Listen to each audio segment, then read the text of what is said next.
नमस्कार, DD news में आप सभी का स्वागत है। मैं हूं ऋतु वर्मा। खबरों की शुरुआत पर है, उससे पहले नजर डालते हैं अभी तक की हेडलाइंस पर। भारत पाकिस्तान तनाव के बीच अहम बैठकों का दौर जारी। राजनाथ सिंह की सीडीएस और तीनों सेना प्रमुखों के साथ गहन चर्चा। गृह मंत्री अमित शाह से मिले बीएसएफ और सीआईएसएफ के डीजी।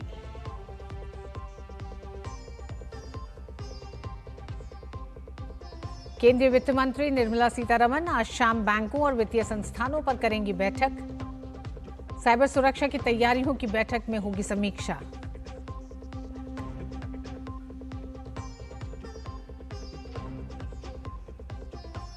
सुरक्षा हालात को देखते हुए मोदी सरकार का बड़ा फैसला। थल सेना अध्यक्ष को जरूरत पड़ने पर प्रादेशिक सेना को ड्यूटी पर बुलाने की शक्तियां की प्रदान।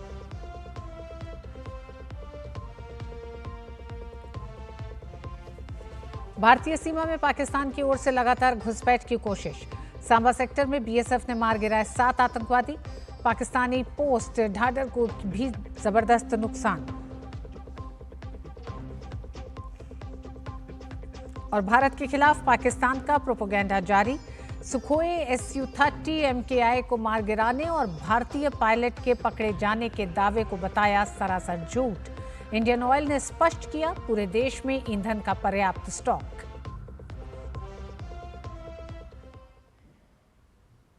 और तनावपूर्ण सुरक्षा हालात के मद्देनजर केंद्र सरकार एक्शन मोड में नजर आ रही है।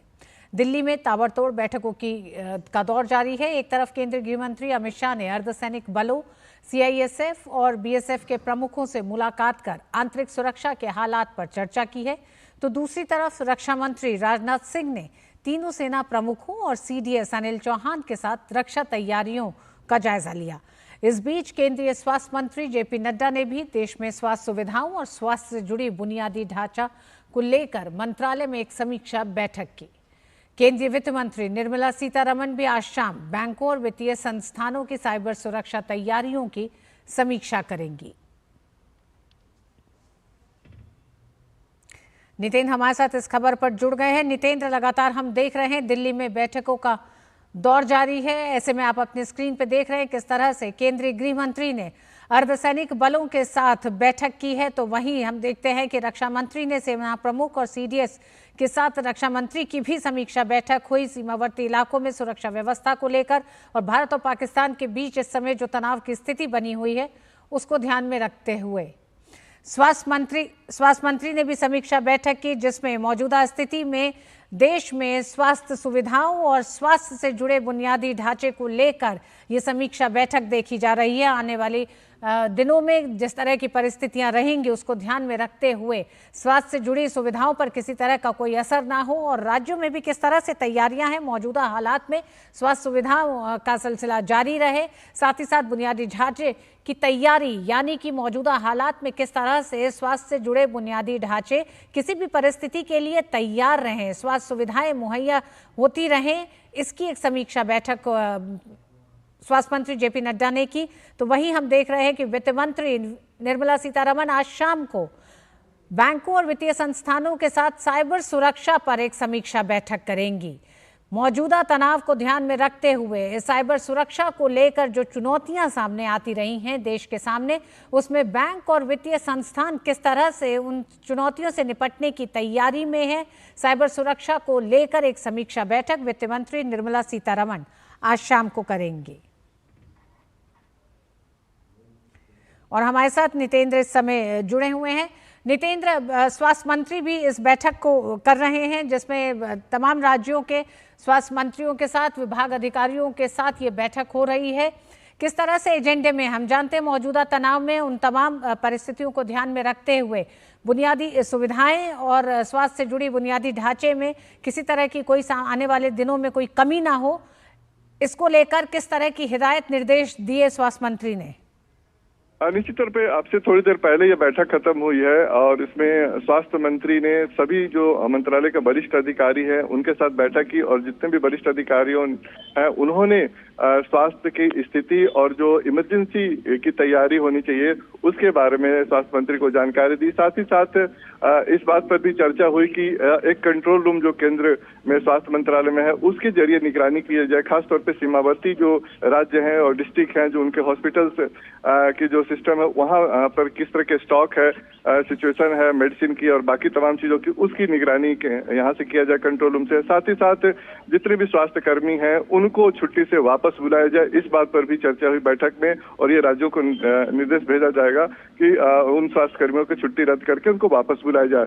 मोटे तौर पे इस बैठक में यही कोशिश की गई कि जो जितनी भी सिचुएशंस आगे आने वाली है उसमें दवाओं की क्या स्टॉक है, बाकी जो सप्लाई चेन है उसकी क्या स्टॉक है, और जो युद्ध में खासतौर पे बुलेट इंजरी और बाकी तमाम चीज जो होता है उसके इलाज की किस तरह की व्यवस्था है उसके बारे में जानकारी दी गई। अब से थोड़ी देर पहले एक और बैठक शुरू हुई है। केंद्रीय स्वास्थ्य मंत्री ने केमिकल फर्टिलाइजर जो सेक्रेटरी है उनके जो बड़े अधिकारी हैं उनके साथ अभी बैठक कर रहे हैं। चूंकि J P Nadda chemical fertiliser minister भी हैं, तो वैक्सीन को लेकर के, दवाओं को लेकर के, चाहे एपीआई की बात हो या सप्लाई चेन की बात हो, उसकी स्टॉक सिचुएशन किस तरीके है उसको भी इस बैठक में इस पर चर्चा हो रही है। और अभी ये बैठक चल रही है स्वास्थ्य मंत्रालय में ही। तो निश्चित तौर पे स्वास्थ्य मंत्रालय पूरी तरीके से तैयार है और अपनी जो तैयारियां है उसको कर रहा है, और राज्यों से भी उनको भी बोला गया है कि वो भी अपनी अपनी तैयारी रखें। जी, बहुत बहुत धन्यवाद नितेंद्र पूरी जानकारी के लिए इस बैठक के बारे में। मोदी सरकार ने भारत की वायु रक्षा को और कैसे मजबूत किया, जिसकी नजीर साफ तौर पर ऑपरेशन सिंदूर में दिख रही है। भारत की सशक्त वायु रक्षा प्रणाली ऑपरेशन सिंदूर में दिखी। ऑपरेशन सिंदूर में भारत की एयर डिफेंस पावर दिखाई देती है। पीएम मोदी के नेतृत्व में 11 साल में पावरफुल हुआ है एयर डिफेंस सिस्टम। ऑपरेशन सिंदूर में मजबूत वायु रक्षा प्रणाली से पाकिस्तान बौखला गया है, ये साफ दिखाई दे रहा है। जिस तरह से एलओसी पर हमले किए पाकिस्तान ने तनाव बढ़ाने की कोशिश की है। भारत लगातार कह रहा है, पाकिस्तान को हिदायत दे रहा है, उसके बावजूद जम्मू कश्मीर, पंजाब को निशाना बनाने की नाकाम कोशिश पाकिस्तान कर रहा है। राजस्थान और गुजरात में भी तनाव की कोशिश पाकिस्तान ने की है, जिसका मुंहतोड़ जवाब भारत की सेना ने दिया है। भारत ने पाकिस्तान की हर मिसाइल को बेअसर किया है। भारतीय वायु रक्षा प्रणाली का, पाकिस्तानी वायु रक्षा प्रणाली का खोखलापन पाकिस्तान के हमलों और उन हमलों को ध्वस्त करती भारत की सैन्य क्षमता ने दिखाया है। भारत ने लाहौर में HQ-9 वायु रक्षा रडार को भी ध्वस्त कर दिया है। पाकिस्तान के प्रमुख रडार बुनियादी ढांचे को ध्वस्त किया है। भारत ने एक बड़ा प्रहार भारत का है। ऑपरेशन सिंदूर में स्काई स्ट्राइकर सुसाइड ड्रोन की बड़ी भूमिका दिखाई दी है। US grade S-400 Triumph system की भी अहम भूमिका है। आकाश बराक 8 मजबूत डिफेंस सिस्टम की भी सफल भूमिका दिखाई दे रही है। भारत की सैन्य क्षमता में DRDO की एंटी ड्रोन तकनीक भी कामयाब रही है। अभी तक के ऑपरेशन सिंदूर में हमने देखा 2024 से मोदी सरकार ने वायु रक्षा प्रणाली को मजबूत किया है।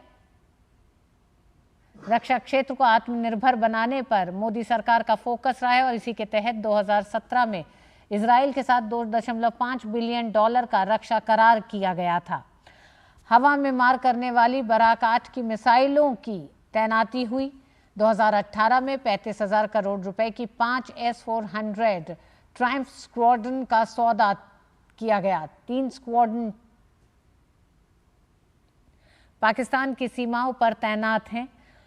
तकनीक से लैस भारत का हवाई रक्षा क्षेत्र आत्मनिर्भर भारत का परिचय भी दे रहा है। साथ ही साथ पाकिस्तान के जो लगातार हमले हो रहे हैं उनको एक बड़ा जवाब भी भारत की सैन्य शक्ति दे रही है।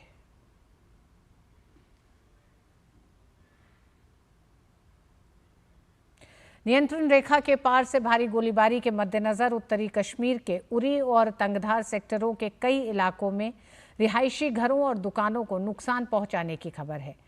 चौकीबल इलाके से भी नुकसान की ऐसी ही खबरें सामने आई हैं। इस बीच उरी के कई सीमावर्ती गांवों में निवासियों को सुरक्षित स्थानों पर पहुंचाया जा रहा है। प्रशासन ने एहतियात के तौर पर 10 मई तक सभी सीमावर्ती जिलों के साथ साथ श्रीनगर जिले में स्कूलों को बंद करने का आदेश दिया है। इस बीच क्षेत्र के अस्पतालों को हाई अलर्ट पर रखा गया है। संवेदनशील क्षेत्रों में बंकरों और सामुदायिक आश्रयों को पुनर्जीवित और सुदृढ़ करने के प्रयास भी चल रहे हैं।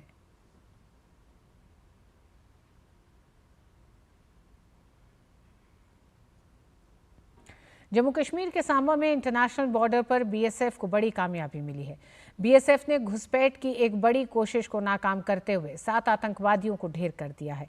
पाकिस्तान पोस्ट डाढर को भारी नुकसान पहुंचाया गया है। बीएसएफ के अनुसार 8 और 9 मई की मध्यरात्रि को आतंकी घुसपैठ की कोशिश कर रहे थे।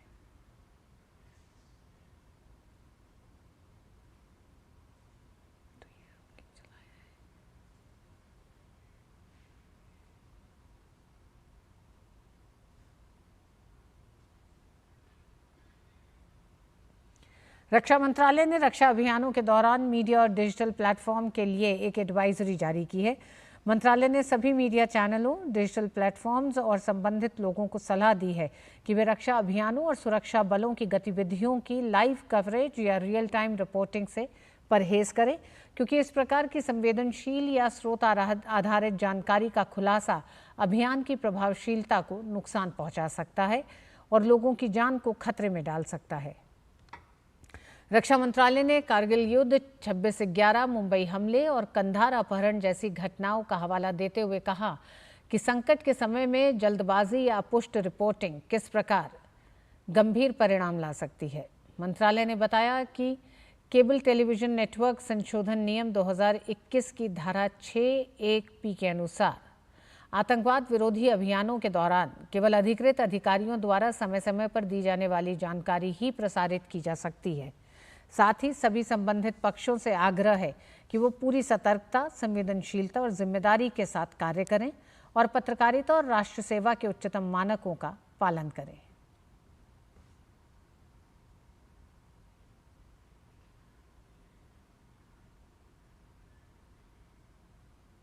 और दिल्ली में आज 3 बजे सायरन बजाया जाएगा। दिल्ली डिजास्टर मैनेजमेंट अथॉरिटी यानी DDMA के अंतर्गत यह अभ्यास किया जाएगा। सायरन PWD मुख्यालय और ITO में लगाए गए हैं।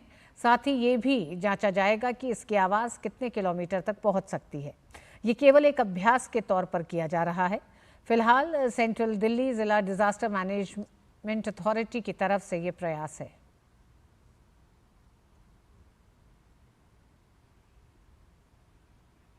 गिरीश हमारे साथ मौजूद हैं इस खबर पर।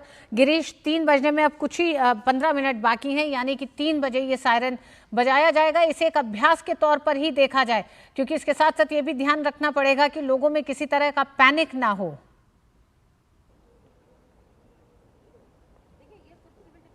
जी बिल्कुल नित्य, आपने ठीक कहा, क्योंकि ये जो अभ्यास किया जा रहा है केवल अभ्यास है, क्योंकि भविष्य में अगर इस तरह की जरूरत पड़ती है सायरन बजाने की दिल्ली के अंदर, तो उसके लिए कहीं ना कहीं कह सकते हैं एक अभ्यास है। और ये एयर रेड सायरन दिल्ली के ITO के PWD की बिल्डिंग टॉप फ्लोर पर लगाया गया है। मेरे कैमरा सहयोगी मनमोहन से कहूँगा कि वे देर से दिखाएं, जहाँ देख सकते हैं ये वही एयर रेड सायरन है जो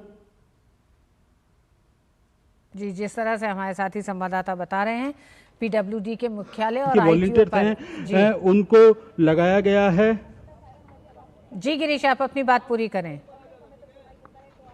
तो आप देख सकते हैं ये वही सायरन है जो अब से कुछ मिनटों बाद बजाया जाएगा और उसके बाद पता लगाया जाएगा कि कितनी दूरी तक इसकी आवाज़ जाती है और लोगों तक कितना संदेश जाता है। हालांकि इसके लिए जो सिविल डिफेंस के वॉलंटियर्स हैं दिल्ली में जगह जगह पे लगाए गए हैं ताकि लोग पैनिक ना करें। लोगों को बताया जाएगा कि अगर ये सायरन बजता है तो किस तरह से ध्यान रखना है, किन सावधानियों को बरतना है, उस पर खास तौर ध्यान दिया जाएगा। अभी इससे कुछ मिनटों बाद फिर से दिखाना चाहूंगा। जी गिरीश, 15 मिनट के बाद ये सायरन बजेंगे और इन सायरनों के बजने पर ये आंका जा रहा है, ये एक तरह की ड्रिल है कि किसी भी आपात स्थिति में अगर सायरन बजता है तो आम लोगों को किस तरह से इस पर रिएक्ट करने की जरूरत है। साथ ही साथ ये भी देखा जाएगा कि कितनी दूर तक इस सायरन की आवाज जाती है। बहुत धन्यवाद गिरीश।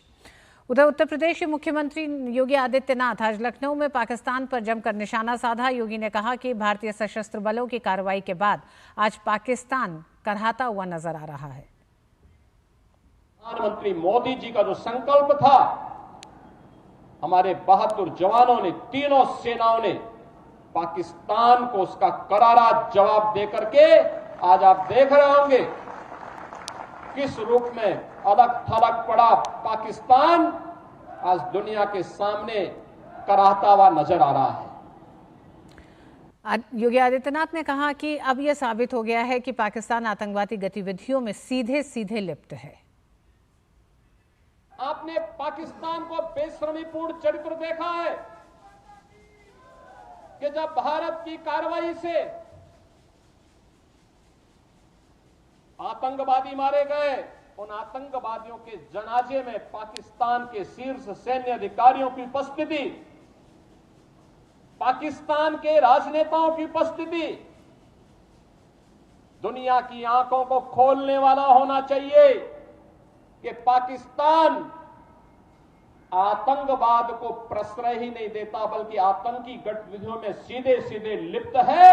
और उसकी संलिप्तता इस बात को दिखाती है कि पाकिस्तान अब अपने वजूद के लिए जूझता हुआ दिखाई देगा। योगी आदित्यनाथ ने कहा कि इस समय प्रत्येक देशवासी को देश के सशस्त्र बलों के साथ खड़े रहना है।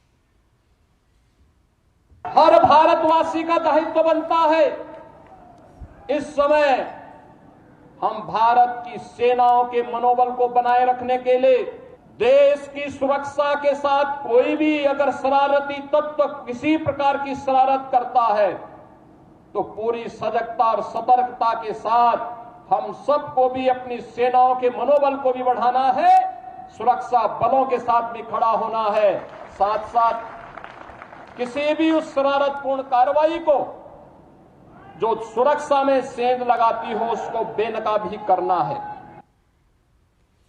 राष्ट्रीय स्वयंसेवक संघ ने पहलगाम आतंकवादी हमले के बाद भारत की निर्णायक कार्रवाई का समर्थन किया है। आरएसएस ने ऑपरेशन सिंदूर के लिए भारत सरकार के नेतृत्व और सैन्य बलों का हार्दिक अभिनंदन किया है।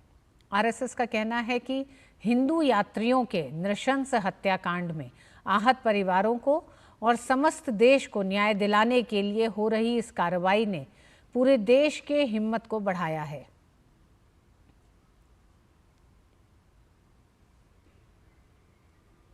आरएसएस का मानना है कि पाकिस्तान में आतंकियों और उनके सहयोगी तंत्र पर की जा रही कार्रवाई देश की सुरक्षा के लिए आवश्यक कदम है। इसके साथ ही आरएसएस ने पाकिस्तानी सेना द्वारा भारत की सीमा पर किए जा रहे हमलों की निंदा की।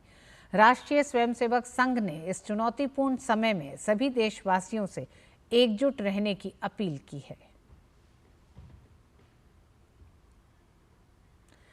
भारत के साथ जारी तनाव पर भले ही पाकिस्तानी प्रधानमंत्री शहबाज शरीफ बड़े बड़े दावे कर रहे हों, लेकिन उनके देश के ही सांसद उनकी मंशा पर सवाल उठा रहे हैं। पाकिस्तान नेशनल असेंबली में एक सांसद ने शहबाज शरीफ को बुज़दिल करार दिया और कहा वे भारत के प्रधानमंत्री मोदी का नाम लेने से डरते हैं।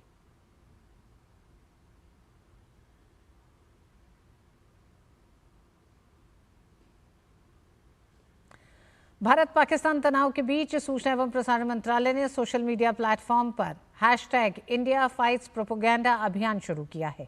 इस अभियान को समर्थन देने और इसे आगे बढ़ाने के लिए सभी से अनुरोध है कि संबंधित विभागों, मीडिया इकाइयों के सभी आधिकारिक सोशल मीडिया अकाउंट पर इसे प्रोफाइल चित्र के रूप में डालें।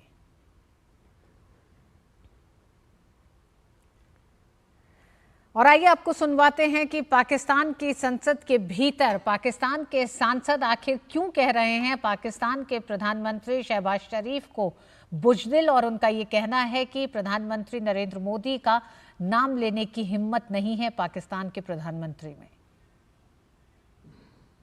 अगर शेरों का लश्कर उसका सरदार गीदड़ हो तो वो नहीं लड़ सकते, वो जंगे हार लेते हैं। लेकिन जब आपका वजीर आजम, जब आपका लीडर बुज़दिल हो, वो मोदी का नाम ना ले सके, उसको आप क्या पैगाम दे रहे बॉर्डर पे लड़ने वाले जवान को? पाकिस्तान का सांसद किस तरह से तुलना कर रहा है अपने ही प्रधानमंत्री का गीदड़ और शेर की तुलना में उन्होंने अपने प्रधानमंत्री को गीदड़ की संज्ञा दी है।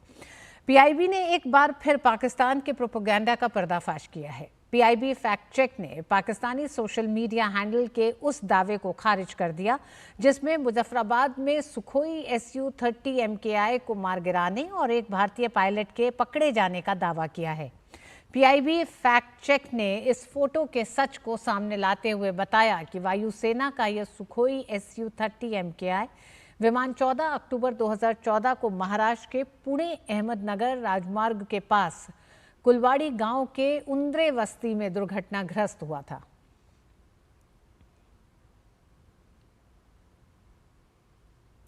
और आइए सिलसिलेवार तरीके से आपको बताते हैं कि किस तरह से पाकिस्तान अपने प्रोपेगेंडा के तहत गलत खबरों, फेक न्यूज का प्रचार लगातार कर रहा है। सोशल मीडिया पर एक तस्वीर तेजी से वायरल हो रही है जिसमें जम्मू स्थित एयरफोर्स बेस पर कई धमाकों का दावा किया जा रहा है। फैक्ट चेक में इस दावे को खारिज कर दिया गया है। जांच में सामने आया कि ये वायरल हो रही तस्वीर जम्मू की नहीं बल्कि अगस्त 2021 में काबुल एयरपोर्ट पर हुए विस्फोट की है। सरकार ने लोगों से अपील की है कि वो सोशल मीडिया पर फैलाई जा रही ऐसी भ्रामक खबरों पर विश्वास न करें और किसी भी वीडियो या तस्वीर को साझा करने से पहले उसकी सत्यता की पुष्टि करें।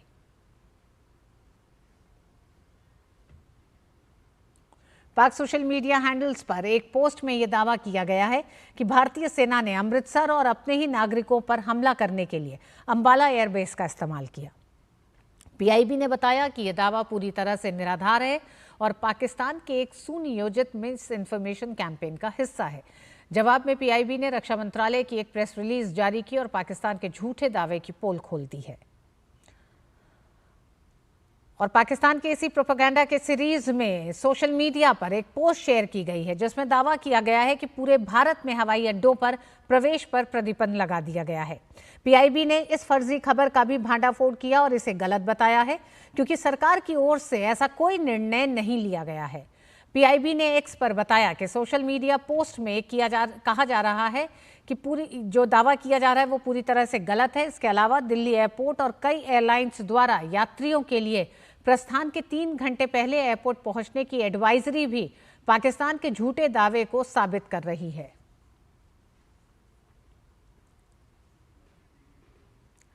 सोशल मीडिया पर ही 2-3 दिनों के लिए एटीएम बंद होने का गलत दावा भी पाकिस्तान की फेक न्यूज का एक हिस्सा है। पीआईबी फैक्ट चेक ने इस दावे को पूरी तरह गलत और भ्रामक बताया है। बयान में कहा गया है कि एटीएम सामान्य रूप से काम करते रहेंगे। तो सोशल मीडिया पे कई ऐसी खबरें चल रही हैं जिन पे सभी लोगों को ध्यान देने की ज़रूरत है। सोशल मीडिया पे इन्हीं खबरों के फेक न्यूज़ के सिलसिले में ही एक और बड़ी खबर, इस पे इन दिनों एक फिदायीन हमले की फर्जी खबर तेजी से वायरल हो रही है जिसमें दावा किया जा रहा है कि जम्मू कश्मीर के राजौरी जिले में एक आर्मी ब्रिगेड पर आत्मघाती हमला हुआ है। पीआईबी फैक्ट चेक में इस खबर को सिरे से खारिज कर दिया गया है। बयान में कहा गया है कि राजौरी में किसी भी प्रकार का फिदायीन हमला नहीं हुआ है। ये खबर पूरी तरह फर्जी और भ्रामक है। जनता से अपील की है कि वे सोशल मीडिया पर फैल रही भ्रामक खबरों पर विश्वास न करें।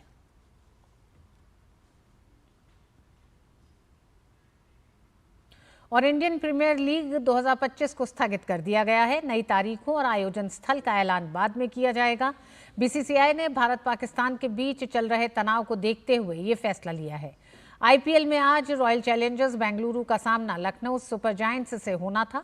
इससे पहले कल धर्मशाला में पंजाब किंग्स और दिल्ली कैपिटल्स के बीच खेला गया मैच भी 10 ओवर के बाद रद्द कर दिया गया था।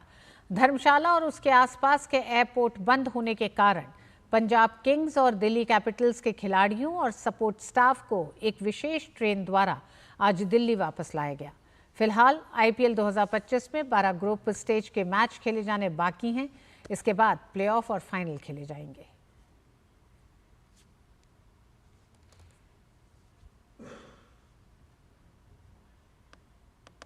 और इस बुलेटिन में बस इतना ही। मुझे दीजिए अनुमति। नमस्कार।